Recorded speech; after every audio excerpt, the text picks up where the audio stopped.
এখন আমরা যেই সিপিইউ স্কেডিউলিং অ্যালগরিদম নিয়ে ডিসকাস করব তা হলো প্রায়োরিটি স্কেডিউলিং। যখন আমরা প্রায়োরিটি স্কেডিউলিং করতে যাব তখন আমাদের প্রত্যেকটা প্রসেসের প্রায়োরিটি জানা লাগবে। So priority is a number that is associated with each process. The CPU is allocated to the process which has the highest priority. So আমরা যখন আমাদের কাছে যে প্রসেসগুলো থাকবে এই প্রসেসগুলোর মধ্যে যে প্রসেসটার প্রায়োরিটি বেশি আর কোন প্রসেসটার প্রায়োরিটি কম এটা যখন আমরা জানতে পারবো তখন আমরা প্রায়োরিটির উপর বেস করে সিপিইউকে অ্যাসাইন করব। এই অ্যালগরিদমটাও দুইভাবে কাজ করতে পারে, প্রিএমটিভ হতে পারে আর নন প্রিএমটিভ হতে পারে। আমরা এর আগে যে এসজেএফ বা শর্টেস্ট জব ফার্স্ট অ্যালগরিদম দেখেছিলাম সেটাও এক ধরনের priority scheduling, but in that case priority ছিল বার্স্ট টাইম, রিমেইনিং বার্স্ট টাইমটা ছিল প্রায়োরিটি, যার বার্স্ট টাইমটা কম থাকতো তাকে আমরা আগে অ্যাসাইন করতাম। বাট এই অ্যালগরিদমে প্রায়োরিটিটা স্পেসিফিক্যালি মেনশন করা থাকবে, কোন প্রসেসটার হাইয়েস্ট প্রায়োরিটি, কোন প্রসেসটার লোয়ার প্রায়োরিটি। তো প্রায়োরিটি বিভিন্নভাবে ডিফাইন করা যায়, এটা ইন্টারনালি হতে পারে, এক্সটার্নালি হতে পারে। সো আমরা কিছু যদি ইন্টারনাল ফ্যাক্টর দেখি যেগুলোর উপর বেস করে প্রায়োরিটি অ্যাসাইন করা যায়, সেগুলো হচ্ছে time limit, memory requirement, number of open files. এই জিনিসগুলো উপর বেস করে ইন্টারনাল প্রায়োরিটি অ্যাসাইন করা বা ডিফাইন করা যেতে পারে। অ্যান্ড কিছু এক্সটার্নাল ফ্যাক্টরও থাকে প্রায়োরিটির অ্যাসাইন করার পিছনে, সেগুলো হচ্ছে importance of the process, the type and amount of funds being paid for the computers, different things. So এইগুলো হচ্ছে এক্সটার্নাল ফ্যাক্টর। তো যাই হোক, আমাদেরকে যখন কোনো প্রসেস দেওয়া থাকবে, কিছু প্রসেস এবং তাদের বার্স্ট টাইম, অ্যারাইভাল টাইম দেওয়া থাকবে, তার সাথে সেই প্রসেসগুলোর প্রায়োরিটিও আমাদেরকে বলা থাকবে। তো প্রায়োরিটির উপর বেস করেই আমরা প্রসেসগুলোকে স্কেডিউলিং করব।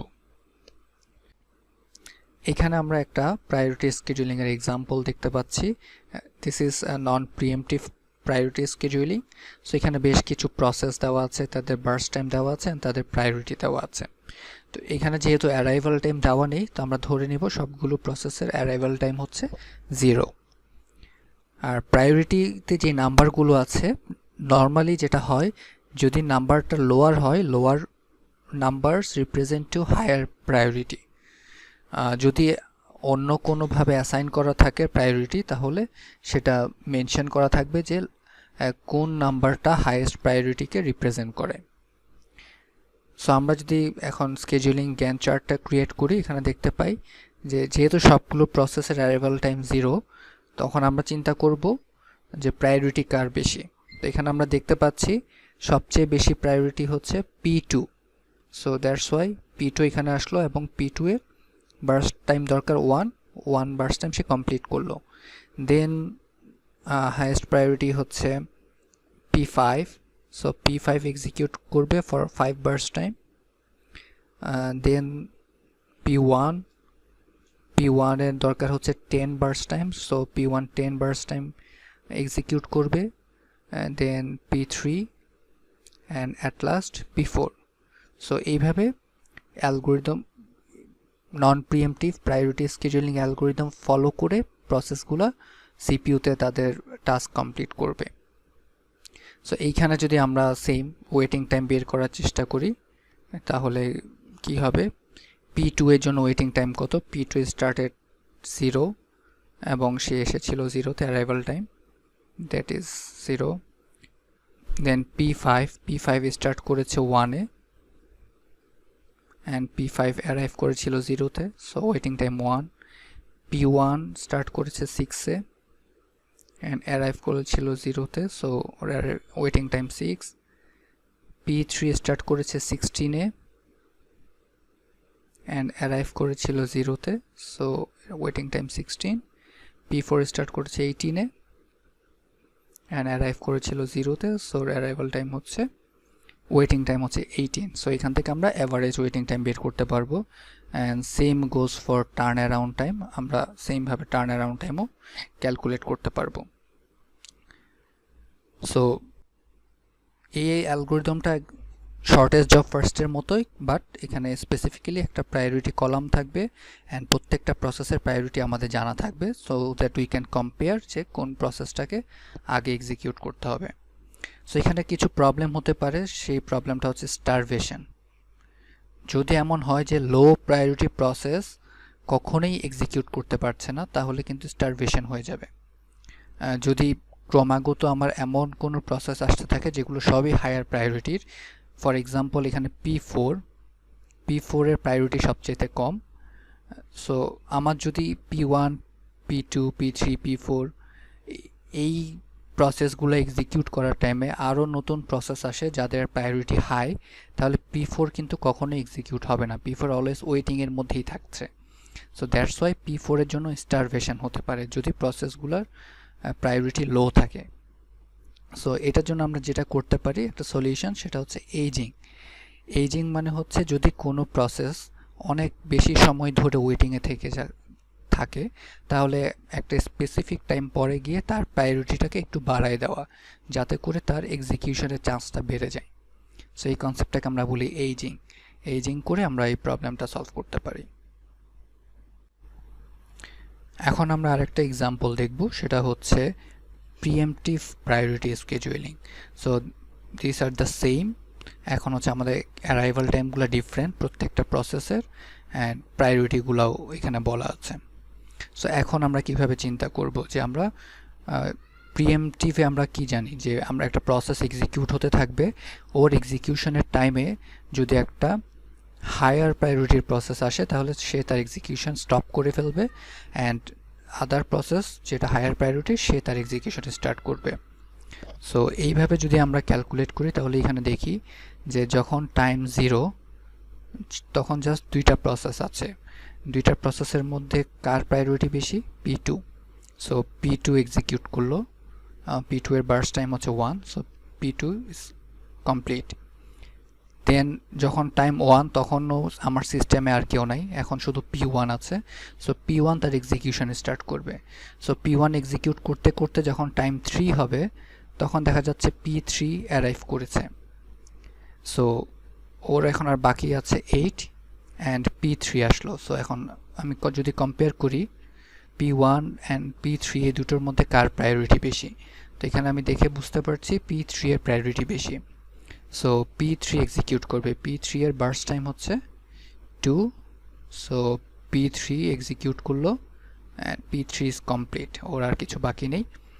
এই টাইমটাতে যখন টাইম 5 হলো তখন আরেকটা প্রসেস এসে গেছে P4। এখন আমরা যদি কম্পেয়ার করি P4 এর প্রায়োরিটি হচ্ছে 5 অ্যান্ড আগে যেটা ওয়েটিংয়ে ছিল P1 তার প্রায়োরিটি হচ্ছে 4, তাহলে দেখতে পাচ্ছি P1 এর প্রায়োরিটি বেশি বা P1 এর প্রায়োরিটি হাই। সো P1 আবার এক্সিকিউট শুরু করলো, এক্সিকিউট করতে করতে যখন টাইম 7 হলো তখন দেখা যাচ্ছে আরেকটা প্রসেস এসেছে, সেটা হচ্ছে P5। সো এই টাইম পর্যন্ত সে আরও 2 বার্স্ট টাইম কমপ্লিট করলো, সো এখন তার বাকি আছে আর 6। সো 7-এ যখন টাইম আরেকটা প্রসেস আসলো তখন আমরা দেখতে পাচ্ছি এখন আমার সিস্টেমে 3টা প্রসেস আছে, P1 P4 and P5। So এই তিনটার মধ্যে কার প্রায়োরিটি সবচেয়ে বেশি? আমরা দেখে বুঝতে পারছি P5 এর প্রায়োরিটি সবচেয়ে বেশি, তাহলে P5 তার এক্সিকিউশন শুরু করবে, অ্যান্ড P5 যখন এক্সিকিউট করছে এই টাইমের মধ্যে অন্য নতুন কোনো প্রসেস আসেনি, P5 এর প্রায়োরিটি সবচেয়ে বেশি ছিল। সো দ্যাটস ওয়াই P5 তার পুরো বার্স্ট টাইমটা কমপ্লিট করবে, এবং টাইম যখন 12 তখন P5 ইজ কমপ্লিট। তখন আমরা চিন্তা করি বাকি আছে কে, তখন বাকি আছে P1 অ্যান্ড P4। এই দুটোর মধ্যে কার প্রায়োরিটি বেশি? P1 এর প্রায়োরিটি বেশি। সো P1 এক্সিকিউট করলো, তার বাকি যে 6 টাইম বাকি ছিল 6 বার্স্ট টাইম ক্যালকুলেট এক্সিকিউট করলো, অ্যান্ড সবশেষে P4 বাকি আছে, সো P4 এক্সিকিউট করলো। তো এইভাবেই আমরা যদি প্রিএমপ্টিভ এক্সিকিউশন অ্যালাউ করি তাহলে প্রিএমপ্টিভ প্রায়োরিটি স্কেজুয়ালিং এভাবে আমরা করতে পারি। সো এখানেও আমরা সেম আমরা ওয়েটিং টাইম ক্যালকুলেট করতে পারি। ফর এক্সাম্পল P1 এর ওয়েটিং টাইম হচ্ছে P1 স্টার্ট করেছে 1-এ অ্যান্ড P1 অ্যারাইভ করেছিল 0-তে, so 1। For P2 P2 start করেছে 0-তে, সরি এখানে ভুল হয়েছে, P1 এই সময়টুকু ওয়েট করেছে, তারপরে সে আবার ওয়েটিংয়ে ছিল কতটুকু, এই অংশ,